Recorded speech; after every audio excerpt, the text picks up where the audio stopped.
सबसे पहले आप अपना परिचय दीजिए। मैं शशिकांत पांडे, पूर्व joint secretary civil court bar association जनपद आजमगढ़, प्रत्याशी सदस्य bar council of Uttar Pradesh.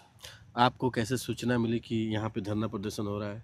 मैं तो सबसे पहले आप हमारे भैया बड़े भाई भी हैं, मार्गदर्शक भी हैं और पूर्व छात्र संघ अध्यक्ष रहे डीएवी पीजी कॉलेज के, और वर्तमान में महर्षि दत्तात्रेय स्कूल के प्रबंधक आप मेरे बड़े भैया आदर्श के रूप में हैं, अग्रज के रूप में अरुण कुमार मिश्रा लालू जी के नेतृत्व में लगातार करीब साल भर से मैं देख रहा हूँ भैया आवाज़ उठाते हैं इस क्षेत्र, अपने निजामाबाद क्षेत्र के विकास को लेकर।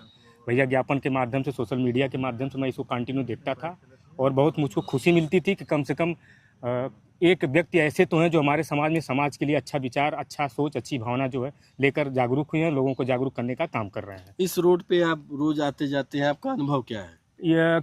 यह रोड अब तो कहा जाए पूर्वांचल का सबसे घटिया रोड हो चुका है। इसकी स्थिति ये है कि बीच में हम भी कई बार सोशल मीडिया के माध्यम से इसकी आवाज़ उठाएं। यहाँ के वर्तमान जो सांसद है दरोगा प्रसाद सरोज जी से मैं कमिश्नरी में मुलाकात हुई, उनसे भी कहा कि स्थिति हमारे क्षेत्र की बहुत ही भयावह है, बहुत ही ख़राब रास्ता है, लेकिन उन्होंने कहा मेरी सरकार नहीं है। तो हमने कहा कि ठीक है, आपकी सरकार नहीं है तो बसपा में भी यही हाल था, समाजवादी पार्टी में यही हाल, बीजेपी में इस सड़क की, आखिर इसका निदान कैसे होगा? तो वो कहें हमसे कोई मतलब नहीं है। माननीय दरोगा प्रसाद सरोज जी का यह वक्तव्य था। और ये क्या कहते हैं आपके एमएलए साहब, क्या कहते हैं? एमएलए साहब की वही स्थिति है, अभी उनके यहाँ जाइए तो कहेंगे हमको कान से सुनाइए नहीं देता है। सुनने में आया कि वो कहते हैं कि आप हमसे मत कहिए, हमारे ऊपर कहिए। हाँ, ये जब जाए तो कहेंगे ये समाजवादी है, बसपा के तो लोग दिखाई नहीं दे रहे हैं, बसपा के सरकार के में जितने नेता थे वो तो एकदम दिखाई नहीं दे रहे हैं, लेकिन समाजवादी पार्टी के कुछ नेता हैं, एमएलए भी हैं, 10 विधायक, 2 सांसद समाजवादी पार्टी के हैं। इनका कर्तव्य है, इनका कम से कम ये क्षेत्र के लिए, समाज के लिए इनको तनख्वाह 1.5 लाख रुपये मिलती है।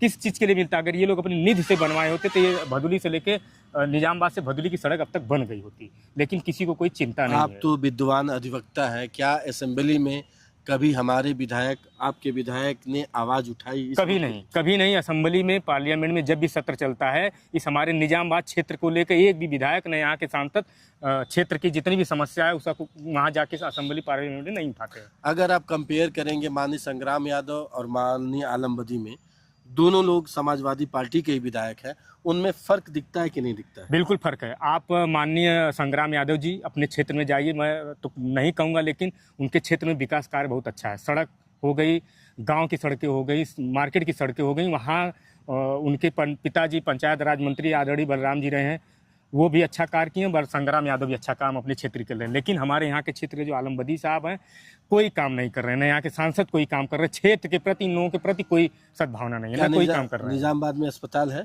निजामाबाद में कोई सामुदायिक स्वास्थ्य अस्पताल ढंग का नहीं है कि जहाँ गरीबों का इलाज हो सके।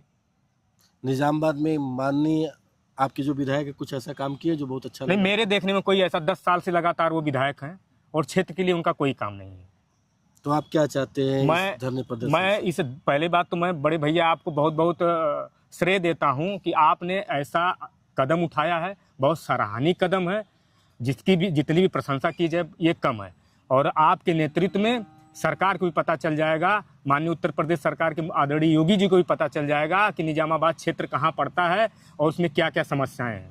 और इस क्षेत्र के डीएम, एसपी, एसडीएम महोदय, सबको यह पता चलेगा कि यह कार्य क्यों आवाज़ जनता के लिए उठाई जा रही है, क्यों धरना किया जा रहा है, कि क्या क्या समस्या है, यह सब आपके माध्यम से सरकार तक जाएगी, मुझको पूर्ण विश्वास है।